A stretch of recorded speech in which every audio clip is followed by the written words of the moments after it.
जय हिंद बच्चों, कैसे हो? उम्मीद करते हैं आप लोग अच्छे होंगे। प्यारे बच्चों, आज का क्लास लेकर फिर आप सबके बीच उपस्थित हो गए हैं। आज के क्लास में हम लोग अध्ययन करने वाले हैं मानव जनन तंत्र, ह्यूमन रिप्रोडक्टिव सिस्टम। सिस्टम मतलब तंत्र। इससे पहले आप लोगों का जो मानव जनन अध्याय शुरू हुआ है उसका एक लेक्चर लग चुका है।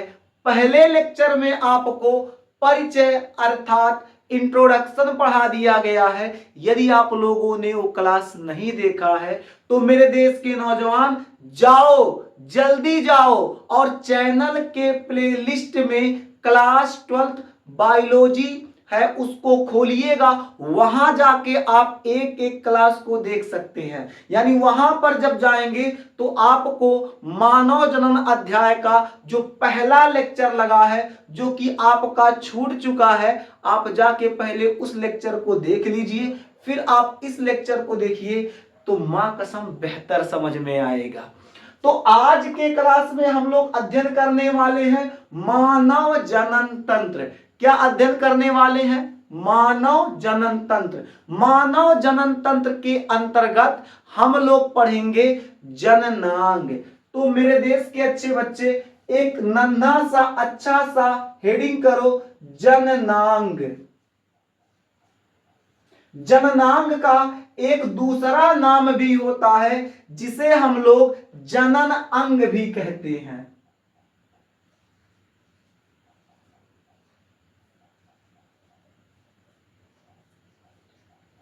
तो अगर आपसे कोई कहे जननांग या फिर जनन अंग, बात एक ही है, घबराने की बात नहीं है। पढ़ाते हैं पर घबराने का नहीं, ठीक है। अब हम लोग जो है जननांग या जनन अंग है उसको समझते हैं। पहले इसका इंग्लिश लिख लेते हैं, क्या होता है इसकी इंग्लिश हो जाएगी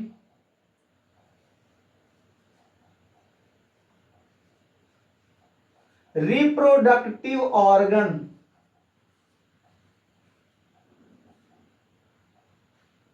रिप्रोडक्टिव ऑर्गन। अब जननांग क्या होता है? देखिए, जननांग वो होते हैं यानी ऐसे अंग जो जनन क्रिया में भाग लेते हैं। सिंपल सा बात, सिंपल सा लाइन, सिंपल सा बात।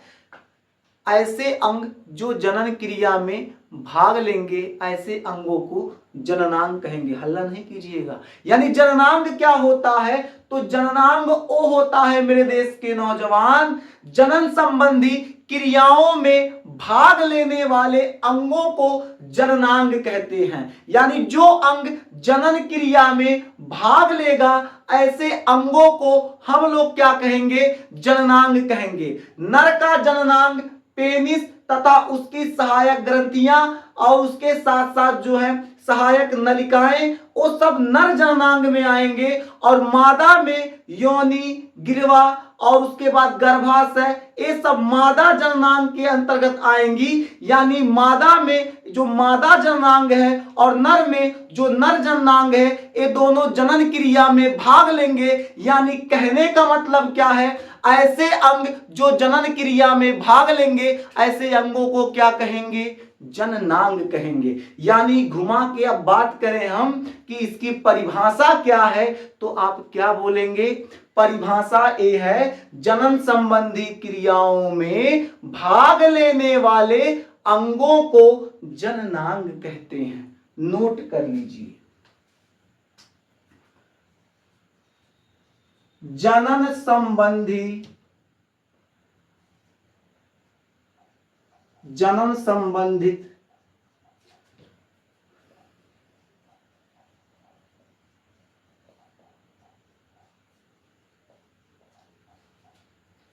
जनन संबंधित क्रियाओं में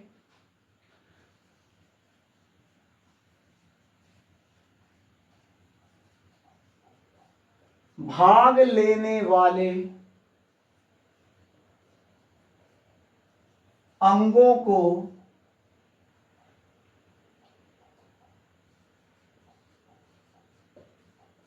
जननांग कहते हैं।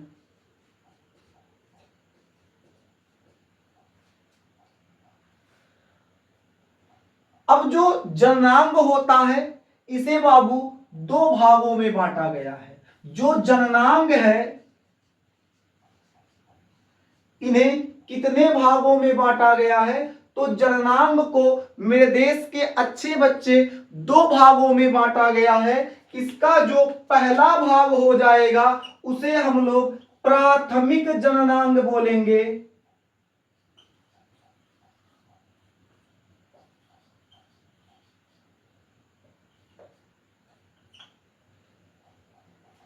और इसके दूसरे भाग को द्वितीयक जननांग।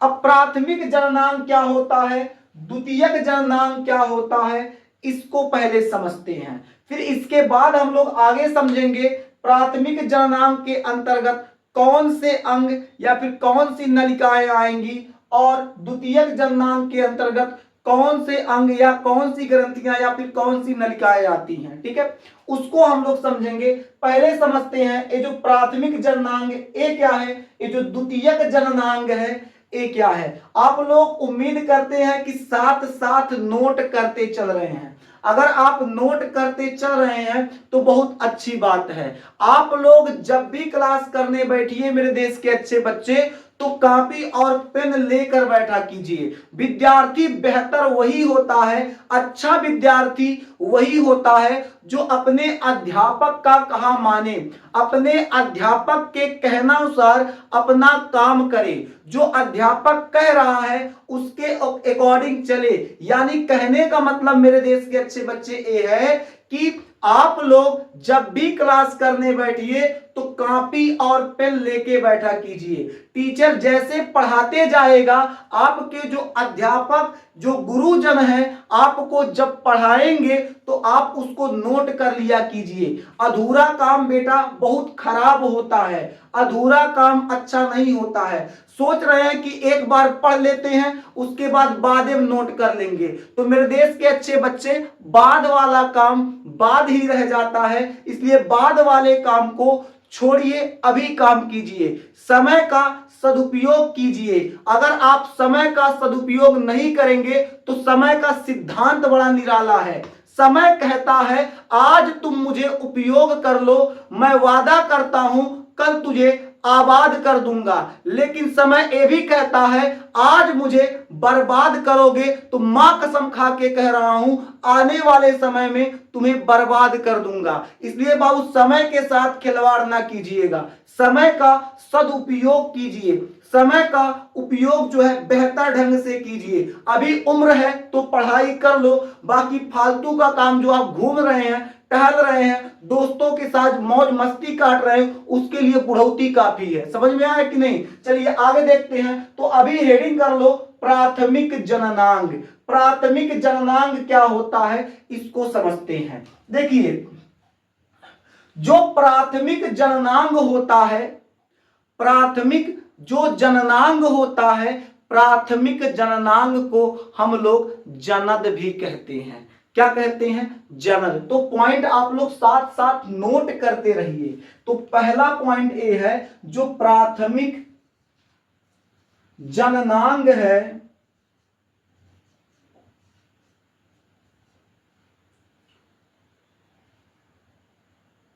उसे क्या कहते हैं? जनद। तो आपसे पूछ लिया जाए प्राथमिक जननांग में जनद क्या होता है, तो जनद की बात अभी हम बाद में बता देंगे, लेकिन इतना समझिएगा जो प्राथमिक जननांग है उसके अंतर्गत जनद आता है। अब जनद क्या होता है इसको समझते हैं। जो जनद होगा, जो जनद होगा नर में अलग होंगे और मादा में अलग होगा। यानी नर बाबू जो नर होगा, नर में जो जनद होगा वो वृषण होगा। वृषण, वृषण क्या होता है? तो नर के टांगों के बीच एक थैले नुमा संरचना होती है, चमड़े की बनी हुई थैले नुमा संरचना होती है। उसके अंदर अंडाकार एक जोड़ी संरचना पाई जाती है। उसी को हम लोग क्या कहते हैं, वृषण कहते हैं। यानी नर में क्या होता है, जो जनन होता है वो वृषण होता है। क्या होता है, वृषण। और जो वृषण होगा मेरे देश के अच्छे बच्चे, आगे चल के इस शुक्राणु का निर्माण कराता है। क्या कराता है, शुक्राणु। यानी वृषण के द्वारा शुक्राणु का निर्माण होगा। अब यानी कहने का मतलब क्या है, अगर आपसे पूछ लिया जाए जनन में नर जनन क्या होता है, तो आप कहेंगे वृषण। वृषण में किसका निर्माण होता है, तो वृषण में मेरे देश के अच्छे बच्चे शुक्राणु का निर्माण होता है। मादा जनन क्या है, इसको समझते हैं। मादा जनन के अंतर्गत अंडाशय आएगा, और ये जो अंडाशय होता है, अंडाशय क्या करता है, अंडाशय में अंडाणु का निर्माण होता है। अंडाशय में किसका निर्माण होता है, तो अंडाणु का निर्माण होता है। और एक गजब की बात बताएं, गजब की बात यह है, ये जो शुक्राणु है, ये जो अंडाणु है, जब आपस में मिलते हैं तो उसी क्रिया को हम लोग निषेचन कहेंगे। यानी निषेचन तो बाबू अभी नहीं, आगे आपको पढ़ाएंगे, बस अभी थोड़ा समझ लीजिए। अब आ गया तो बता देते हैं। जो शुक्राणु है, अंडाणु है, दोनों जब आपस में संलयित होंगे यानी मिलेंगे, यदि भेंट मुलाकात करेंगे, तो इसी भेंट मुलाकात को हम लोग निषेचन कहेंगे। और जब निषेचन की क्रिया हो जाती है तो आगे चल के बाबू भ्रूण बनेगा। बीच में भी कुछ प्रोसेस होता है जैसे युग्मनज का निर्माण, तो भ्रूण बनेगा। भ्रूण के बाद आगे चल के बाबू बच्चा का निर्माण होगा। ठीक है ना।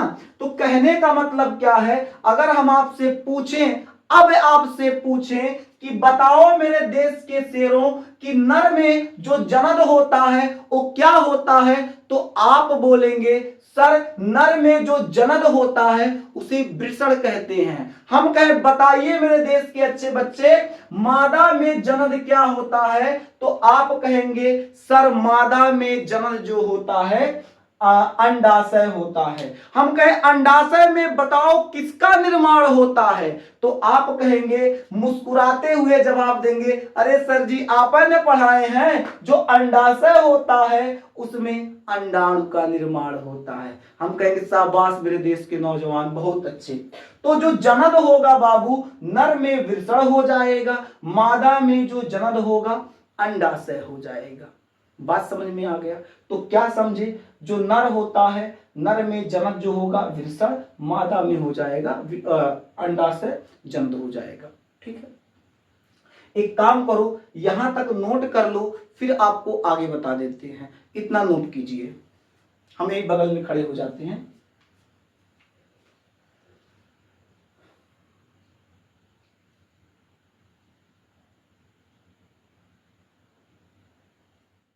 प्राथमिक जननांग में थोड़ी सी चीजें और समझ लेते हैं। तो जो प्राथमिक जननांग है उसमें कुछ चीजों को और समझते हैं।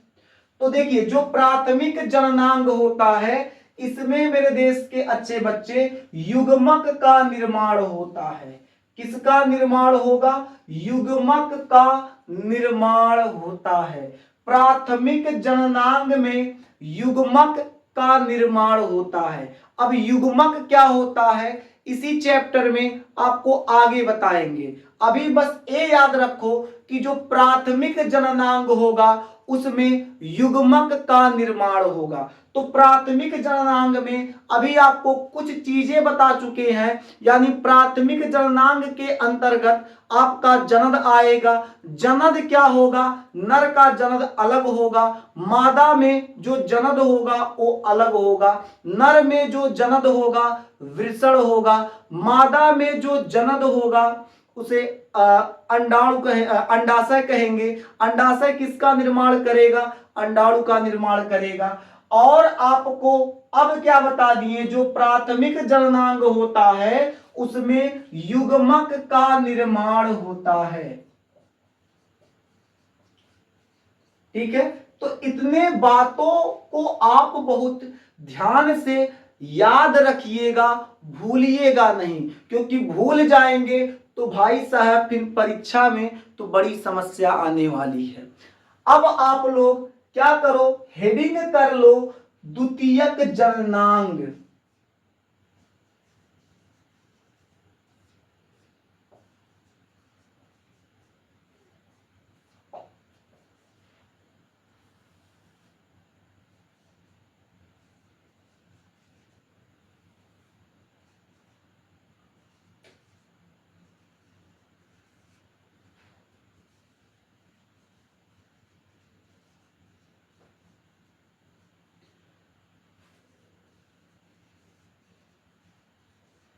सेकेंडरी रिप्रोडक्टिव आर्गन, द्वितीयक जननांग।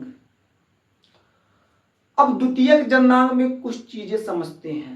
ये जो द्वितीयक जननांग होता है इसका एक और नाम होता है जिसे हम लोग सहायक जननांग भी कहते हैं। यानी द्वितीयक जननांग कह दें या फिर सहायक जननांग कह दें तो बात एक ही है, आपको घबराने की आवश्यकता नहीं। ये नहीं कि आप कह रहे हैं द्वितीयक जननांग और आपके मित्र साहब आए वो कहे नहीं सहायक जननांग होता है, बस दोनों लोग आपस में मार कर लो। ऐसा नहीं है। द्वितीयक जननांग का एक और नाम होता है जिसे सहायक जननांग कहते हैं। तो जो द्वितीयक जननांग होता है मेरे देश के अच्छे बच्चे, वो जनन प्रक्रिया में सहायता करता है। जनन प्रक्रिया में सहायता करने के नाते इसका नाम बाबू सहायक जननांग पड़ा। यानी कहने का तात्पर्य क्या है, द्वितीयक जननांग जो होता है वो जनन प्रक्रिया में क्या करता है, सहायता करता है। तो पॉइंट नोट कर लीजिए। ए मतलब कौन, द्वितीयक जननांग। ए जनन, ये जनन क्रिया में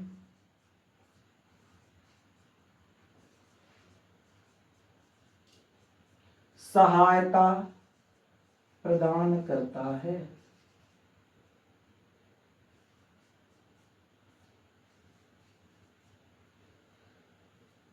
अभी आपको थोड़ी देर पहले बताए हैं जो प्राथमिक जननांग होता है उसमें युग्मक का निर्माण होता है, और जो युग्मक प्राथमिक जननांग में निर्मित हुआ है यानी जिस युग्मक का निर्माण प्राथमिक जननांग में हुआ है मेरे देश के अच्छे बच्चे, उस युग्मक का परिपक्वन विकास जो होगा द्वितीयक जननांग में होगा। यानी जो द्वितीयक जननांग होगा, द्वितीयक जननांग में युग्मकों का परिपक्वन और विकास होता है। यानी इस पॉइंट को आप जरूर याद रखेंगे।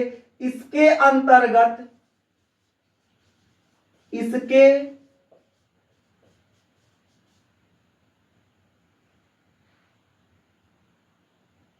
इसके अंतर्गत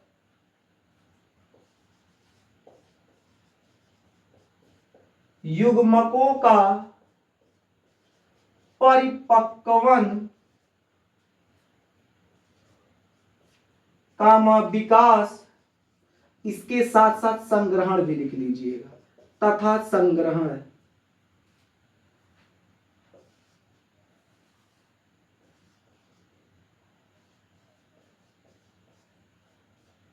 इसके अंतर्गत युग्मकों का परिपक्वन विकास तथा संग्रहण होता है।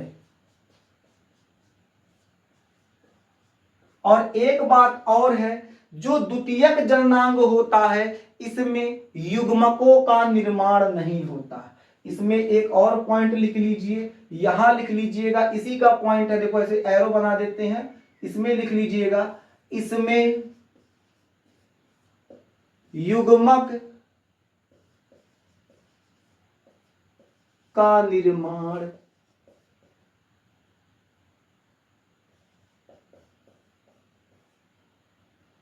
नहीं होता है।